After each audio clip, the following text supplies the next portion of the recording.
అందరికీ నమస్కారం. నా పేరు Vasu. Welcome to the Lambodar astrology. అందరికీ ముందుగా శ్రీ పరాభవ నామ సంవత్సర ఉగాది శుభాకాంక్షలు. మనం ఈరోజు డిస్కస్ చేసే టాపిక్ వచ్చేసి మకర రాశి. మకర రాశిలో జన్మించిన వారికి ఈ సంవత్సరం మొత్తం ఎలా ఉంటుంది, రాశి ఫలితాలు చూద్దాము. జాతక చక్రంలో, జన్మ జాతక చక్రంలో మకరంలో చంద్రుడు ఉన్న వారిని మకర రాశిగా పరిగణిస్తారు. ఈ రాశి వారికి ఆదాయ వ్యయాలు చూద్దాం ఎలా ఉంటుందో. ఆదాయం 2, ఖర్చు 8. సో ఆదాయం కంటే 4 వంతుల ఖర్చు ఎక్కువగా ఉన్నది. సో ఫైనాన్షియల్ బడ్జెట్స్లో, ఫైనాన్షియల్ వాటిలో మీరు కేర్ తీసుకోవడం మంచిది. మనీ మాత్రం ఫ్లో అవుతుంది వీళ్ళ హ్యాండ్లో. నెక్స్ట్ వచ్చేసి 1 రాజ్యపూజ్యము, 2 అవమానం. అవమానం, రాజ్యపూజ్యం తక్కువ మోతాదులో ఉన్నాయి వీళ్ళకి, 1, 2. సో నో ప్రాబ్లం అన్నమాట. నెక్స్ట్ మనం కందాయ ఫలితాల్లోకి వెళ్దాము. మకర రాశిలో జన్మించిన వారికి కందాయం అనగా 4 మాసంలో సంవత్సర కాలంలో 12 మాసంలో 3 భాగాలుగా విభజించారు. 4, 4, 4. వేసవి కాలం, వర్షాకాలం, చలికాలం, అలా 3 భాగాలుగా విభజించారు. సో ఎందుకు చూస్తాం కందాయ ఫలితాలు అంటే, మనం జాతకుడికి ఈ సంవత్సరం ఆరోగ్య పరిస్థితి ఎలా ఉంది, ఫైనాన్షియల్ స్టేటస్ ఏమైనా ఇంప్రూవ్మెంట్ ఉంటుందా లేదా అని కందాయ ఫలితాలను చూస్తాం.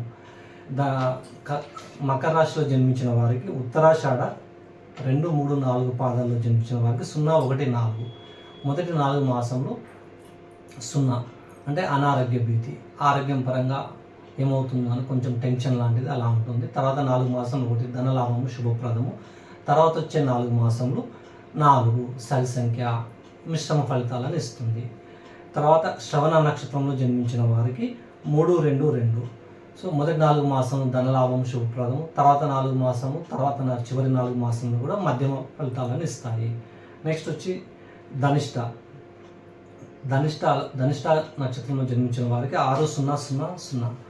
సో మొదటి 4 మాసంలో మధ్యస్థంగాను, మధ్యలో వచ్చే మిడిల్లో వచ్చే 4 మాసము 0 అంటే మానసిక ప్రశాంతత లోపించడము, మానసిక ఒత్తిడికి లోనవటము.